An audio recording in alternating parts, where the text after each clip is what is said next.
आज हम chapter number 3 शिक्षा के क्षेत्र में सूचना संप्रेषण प्रणाली आईसीटी के बारे में अध्ययन करेंगे। सबसे पहले तो आईसीटी में ये क्रम ध्यान रखना है इनका कि आईसीटी के अंडर ई गवर्नमेंट, ई गवर्नेंस, ई मित्र और राज शिक्षा, ये क्रम आपको इम्पोर्टेंट है। क्रम ध्यान रखना है कि इसका क्रम क्या है। फिर ई गवर्नमेंट के कार्य यानी प्रक्रिया, क्रिया, कार्य है। इनके जो ई गवर्नेंस है तो इसको परिणाम, भागीदारी, निर्णय यानी कि इसके गवर्नेंस का क्या कार्य है। फिर ई मित्र भी दो प्रकार के होते हैं।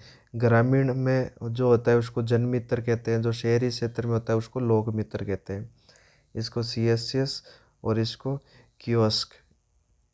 तो ये ध्यान रखना, इसमें से क्वेश्चन आ सकता है आपके। तो एक तो इनका क्रम और एक ये ग्रामीण ई मित्र को क्या कहते हैं, जन मित्र, और शहरी मित्र को क्या कहते हैं, लोक मित्र यानी kiosk. Common centre, common service centre तो ग्रामीण वाले को यानी जन मित्र और शहरी वाले को लोक मित्र कहा जाता है। फिर सूचना संप्रेषण प्रणाली। सूचना संप्रेषण प्रणाली सूचना संप्रेषण के एक तकनीक है जिसे सॉफ्टवेयर व हार्डवेयर की प्रक्रिया पर तैयार किया गया है। इस प्रणाली के माध्यम से विभिन्न प्रकार की सूचनाएं जल्द से जल्द प्रसारित की जाती है। इसलिए भारत सरकार द्वारा प्रति वर्ष बजट का 3% हिस्सा सूचना संप्रेषण प्रणाली हेतु रखा गया है। तो ध्यान रखना, भारत सरकार ने कितना बजट रखा है, 3%। भारत में सूचना संप्रेषण तकनीक के जनकदाता किसे कहा जाता है, तो राजीव गांधी को जनकदाता माना जाता है। ई गवर्नमेंट, इसे इलेक्ट्रॉनिक सरकार, ऑनलाइन सरकार, घर बैठे सरकार आदि कई नामों से जाना जाता है। अर्थात ऐसी सरकार जो इलेक्ट्रॉनिक माध्यम से जुड़ी हुई होती है उसे ई गवर्नमेंट कहलाती है। फिर ई गवर्नेंस। ई गवर्नेंस क्या होता है? ई प्रशासन एक ऐसी व्यवस्था है जिसके माध्यम से सरकार के द्वारा ऑनलाइन प्रशासन किया जाता है। भारत में इसकी शुरुआत सामान्यतः 15 अगस्त 2002 से इसकी शुरुआत मानी जाती है। कितने? 15 अगस्त 2002 से शुरुआत मानी जाती है। राष्ट्रीय ई प्रशासन कार्यक्रम के माध्यम से की गई इसकी शुरुआत। ई प्रशासन के उद्देश्य क्या होते हैं? तो ई प्रशासन का उद्देश्य सरकार तथा आमजन की दूरी को कम करते हुए सरकारी योजना का लाभ तत्काल आमजन तक पहुंचाना। ई प्रशासन का अन्य उद्देश्य शासन के स्थान पर सुशासन की अवधारणा को स्थापित करते हुए सरकारी कार्य विभाग में पारदर्शिता और गुणवत्तापूर्ण सुधार लाना। एक तो कैसा? सुशासन की अवधारणा, और एक जो कार्य है इनमें पारदर्शिता लाना और गुणवत्ता लाना। ये इसके प्रशासन का अन्य उद्देश्य है। जनता का सरकार के प्रति विश्वास बनाते हुए जो लाल पिताशाही है यानी कि भ्रष्टाचार व्यवस्था से मुक्त करना, तो ये ई प्रशासन के कार्य है यानी कि इसका मुख्य उद्देश्य है। फिर ई प्रशासन की विशेषताएं। ई प्रशासन के माध्यम से एक तो समय की बचत होती है, एक धन की बचत होती है। प्रशासन में पारदर्शिता आती है और जवाबदेहिता बनती है। ई प्रशासन के माध्यम से सरकार व जनता के मध्य संवाद सरल हो जाता है। ई प्रशासन के माध्यम से भ्रष्टाचार में कमी आती है। देख रहे हो जैसे जैसे सोशल मीडिया वगैरह ये अब इलेक्ट्रॉनिक माध्यम का प्रचार प्रसार हुआ है, तो कहीं पर भी भ्रष्टाचार वगैरह की घटना आती है तो अगले दिन यानी कि जैसे ही नेट चालू होता है 5 मिनट में सब जगह प्रसारित हो जाती है। ई प्रशासन में सरकार प्रशासन में निरंतर सुधार करने एवं परिवर्तन पर बल देता है। ई प्रशासन का संचालन। वर्तमान में ई प्रशासन का संचालन सूचना प्रौद्योगिकी मंत्रालय के द्वारा किया जाता है, जिसके लिए 15 अगस्त 2002 को राष्ट्रीय ई प्रशासन कार्यक्रम का शुभारंभ किया। तो ये शुभारंभ कब किया? 15 अगस्त 2002 को शुभारंभ किया गया। ई प्रशासन के दोष और कमियां यानी कि क्या क्या चीज़ें ई प्रशासन के लिए समस्या है। तो एक तो ग्रामीण क्षेत्रों में इंटरनेट की सुविधा ना होना, यानी काफ़ी ग्रामीण क्षेत्र, आजकल तो काफ़ी जगह इंटरनेट सुविधा हो गई है लेकिन काफ़ी ग्रामीण क्षेत्र आज भी ऐसे हैं जहाँ पर इंटरनेट की सुविधा नहीं है। विभागीय सूचनाओं को अपडेट नहीं किया जाना, काफ़ी विभाग ऐसे हैं जिनकी सूचनाएं काफ़ी दिन तक अपडेट ही नहीं होती है, तो ये अपडेट टाइम टू टाइम नहीं होगी, तो ये भी एक लिमिटेशन है। स्थानीय भाषाओं में सुविधाएं उपलब्ध नहीं हो पाना, यानी कि जो भी ये सूचनाएं इंग्लिश भाषा में होती है तो ग्रामीण लोग या जो कम पढ़े लिखे हैं वो समझ नहीं पाते, तो स्थानीय भाषाओं में सुविधा उपलब्ध नहीं है। साइबर अपराध बढ़ रहे हैं जिससे लोग डरे हुए हैं, साइबर अपराध भी की बहुत ज़्यादा हो रहे हैं, जैसे बैंक से पैसे लूट लिए जा रहे हैं वगैरह वगैरह, यानी डाटा चोरी हो रहा है, आधार कार्ड वगैरह इनकी सूचनाएं, जिससे आपराधिक मामले बढ़ रहे हैं। गाँवों में साक्षरता का अभाव होना, यानी गाँवों में साक्षरता का अभाव है, कंप्यूटर आधारित शिक्षा नहीं है, वो फ़ोन लगाना और फ़ोन उठाना ही जानते हैं, इससे ज़्यादा बहुत कम जानते हैं। ग्रामीण क्षेत्र में बिजली की समस्या है, नेटवर्क नहीं आता है तो भी जो नेट है वो स्लो चलती है, तो ये सभी समस्या ई प्रशासन की सीमा है।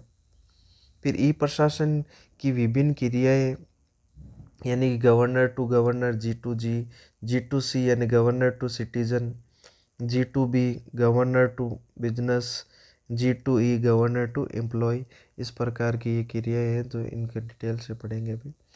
गवर्नर टू गवर्नर यानी सरकार से सरकार प्रशासन, इस प्रकार के प्रशासन में सूचनाओं तथा संदेशों का आदान प्रदान विभिन्न प्रकार के सरकारी जो संस्थाएं हैं इनके मध्य किया जाता है। फिर गवर्नर टू सिटीजन यानी सरकार से नागरिक तक, इस प्रकार के प्रशासन में सूचना संदेशों का आदान प्रदान सरकार से नागरिकों के मध्य किया जाता है। गवर्नर टू बिजनेस यानी कि सरकार से व्यवसाय तक, इस ई प्रशासन में व्यवसाय से संबंधित सूचनाओं संदेशों का आदान प्रदान सरकार से विभिन्न व्यवसायों के मध्य इलेक्ट्रॉनिक माध्यम से किया जाता है। गवर्नर टू एम्प्लॉय यानी सरकार से कर्मचारियों तक, इस ई प्रशासन में सूचना का आदान प्रदान इलेक्ट्रॉनिक माध्यम से सरकार से कर्मचारियों के मध्य किया जाता है। फिर ई प्रशासन की प्रक्रिया या चरण, तो सबसे पहले तो कंप्यूटरीकृत हो, फिर नेटवर्किंग यानी नेटवर्क उपलब्ध हो, फिर ऑनलाइन उपस्थिति हो, फिर ऑनलाइन संपर्क हो, तो ये ई प्रशासन के चरण है। पहले कंप्यूटर की व्यवस्था हो, फिर वहाँ नेटवर्क उपलब्ध करवाया जाए, फिर ऑनलाइन उपस्थिति हो, फिर ऑनलाइन संपर्क हो, तो ये चरण है। सरकार द्वारा शिक्षा के क्षेत्र में प्रशासन के संबंध में किए गए कार्य, उनके बारे में जानेंगे। तो एक तो राज ई ज्ञान, ये क्या है? ये एक शैक्षणिक पोर्टल है। इसका शुभारंभ 12 फरवरी 2016 को राजस्थान शिक्षा विभाग के द्वारा किया गया। तो राजस्थान शिक्षा विभाग के द्वारा किया गया, इसलिए ये राजस्थान की वैकेंसी जो फर्स्ट ग्रेड होती है उसके लिए वेरी वेरी इंपॉर्टेंट है। तो राज ई ज्ञान क्या है? एक तो ये शैक्षणिक पोर्टल है, इसका शुभारंभ कब किया? 12 फरवरी 2016 को। किसने किया? राजस्थान शिक्षा विभाग द्वारा। इसके माध्यम से कक्षा 1 से 12 तक के पाठ्यक्रम को डिजिटल किया गया है। तो इसने क्या कार्य किया? 1 से 12 तक का पाठ्यक्रम को डिजिटल किया गया है। फिर राज शिक्षा क्या है? ये एक वेबसाइट है, ये राजस्थान के शिक्षा विभाग की एक अधिकृत वेबसाइट है, जिसे वर्ष 2016-17 से प्रारंभ किया गया। इस वेबसाइट की नोडल एजेंसी कौन सी है? तो प्रारंभिक तथा माध्यमिक शिक्षा निर्देशालय बीकानेर इसकी नोडल एजेंसी है। तो राज शिक्षा क्या एक वेबसाइट है, www.rajshiksha.government। इस वेबसाइट पर शिक्षा विभाग से संबंधित सभी सूचनाएं उपलब्ध करवा दी गई है। फिर दिसारी ऐप क्या है? ये एक प्रकार का शैक्षणिक मोबाइल ऐप है। तो ये क्या है? शैक्षणिक मोबाइल ऐप है, जिसके माध्यम से विभिन्न प्रकार की जो कंपटीशन एग्जाम है, प्रतियोगी परीक्षाएं हैं, उसकी तैयारी करवाई जाती है। ज्ञान दर्पण क्या है? ज्ञान दर्पण राजस्थान शिक्षा विभाग का एक मोबाइल ऐप है, जिसके माध्यम से नवोदय स्कूल, सैनिक स्कूल, बोर्ड परीक्षाएं आदि की तैयारी करवाई जाती है। तो यहाँ पर किस किस की? एक तो नवोदय स्कूल, एक सैनिक स्कूल, एक बोर्ड परीक्षा की तैयारी करवाई जाती है। तो ये भी क्या है? ज्ञान दर्पण भी मोबाइल ऐप है। शाला दर्पण क्या है? ये रमसा कार्यक्रम के तहत जारी की गई एक वेबसाइट है। किसके कार्यक्रम के तहत जारी की गई? रमसा समसा ऐसे ये पढ़ेंगे। तो रमसा कार्यक्रम के तहत जारी की गई एक वेबसाइट है, जिसके माध्यम से राज्य के सभी प्रकार के विद्यालयों की सूचनाएं उपलब्ध करवाई जाती है। राजस्थान जो भी राज्य है मान लो, उनमें सभी प्रकार के विद्यालयों की सूचनाओं का उपलब्ध कराती है सालादर्पण। ई मित्र, ई मित्र का अर्थ क्या होता है? तो ई मित्र का अर्थ होता है इंटरनेट से दोस्ती। परिचय परिचय में देखेंगे हम ई मित्र के परिचय में वर्ष 2001 में जब कई कार्यों को करवाने के लिए बड़ी बड़ी लाइनें लगी, भीड़ लगने लगी, बढ़ने लगी, तो ऐसी स्थिति में कार्य की सरलता के लिए 30 मार्च 2002 को, कब? 30 मार्च 2002 को कहाँ पर? जयपुर राजस्थान से ई मित्र की शुरुआत की गई। ध्यान रखना, कहाँ से शुरुआत की गई? जयपुर राजस्थान से इसकी शुरुआत की गई तथा इसके सकारात्मक परिणाम को देखते हुए 17 जून 2006 को इस व्यवस्था को संपूर्ण भारत में लागू किया गया। तो संपूर्ण भारत में कब? 17 जून 2006 को लागू किया गया, जबकि सबसे पहले जयपुर राजस्थान में की गई, कब? 30 मार्च 2002 को इसकी शुरुआत राजस्थान जयपुर से की गई। ई मित्र, जिसे ग्रामीण क्षेत्र में तो जन मित्र और शहरी क्षेत्र में लोक मित्र के नाम से जाना जाता है, इसके उद्देश्य क्या है? तो उद्देश्य एक तो ई मित्र का मुख्य उद्देश्य सरकार की ई प्रशासन व्यवस्था को स्थापित करना तथा नागरिक तक सेवा पहुंचाना है। ई मित्र का अन्य मुख्य उद्देश्य डिजिटल भारत का सपना साकार करते हुए शहरी एवं ग्रामीण क्षेत्रों में ऑनलाइन सुविधा उपलब्ध करवाना। तीसरा इसका मुख्य उद्देश्य ई मित्र में राशन कार्ड, जाति प्रमाण पत्र, भामाशाह कार्य आदि प्रकार के आवेदन वगैरह, जो भी प्रतियोगिता परीक्षा के आवेदन वगैरह करना, ये ई मित्र के मुख्य कार्य है। सभी प्रकार के बिलों का भुगतान भी किया जाता है ई मित्र के द्वारा। फिर ई मित्र से संबंधित महत्वपूर्ण तथ्य, तो ई मित्र सार्वजनिक निजी सहभागिता पर आधारित परियोजना है, यानी पीपीपी मॉडल पर आधारित है ये। राजस्थान सरकार द्वारा प्रमाण पत्रों पर डिजिटल हस्ताक्षर करने हेतु 1 अप्रैल 2011 से एकल खिड़की योजना की शुरुआत की गई। तो एकल खिड़की योजना की शुरुआत कब की गई? 1 अप्रैल 2011 को की गई। ये किससे संबंधित है? तो ये प्रमाण पत्रों पर डिजिटल हस्ताक्षर करने से संबंधित योजना है।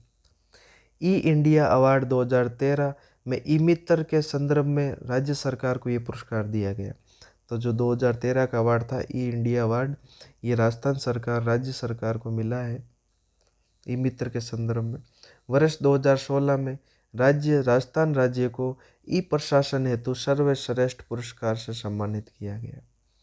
भारत में सर्वप्रथम ई मित्र की शुरुआत बेंगलोर, कर्नाटक से 1997 से की गई। ध्यान रखना, ई मित्र जिसे ग्रामीण क्षेत्रों में जन मित्र तथा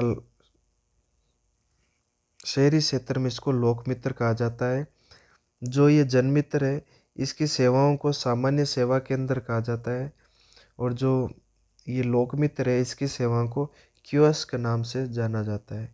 तो ध्यान रखना, ई मित्र ग्रामीण क्षेत्रों में तो क्या कहलाता है? जन मित्र, और इसकी सेवाएं सामान्य सेवा केंद्र। शहरी क्षेत्र में इसको ई मित्र को लोक मित्र कहा जाता है, इसकी सेवाओं को कियोस्क नाम से जाना जाता है। भारत की संपूर्ण सूचना संप्रेषण प्रणाली का नियंत्रण सूचना एवं प्रौद्योगिकी मंत्रालय द्वारा किया जाता है। तो ये ध्यान रखना, कौन सा मंत्रालय नियमन और नियंत्रण करता है?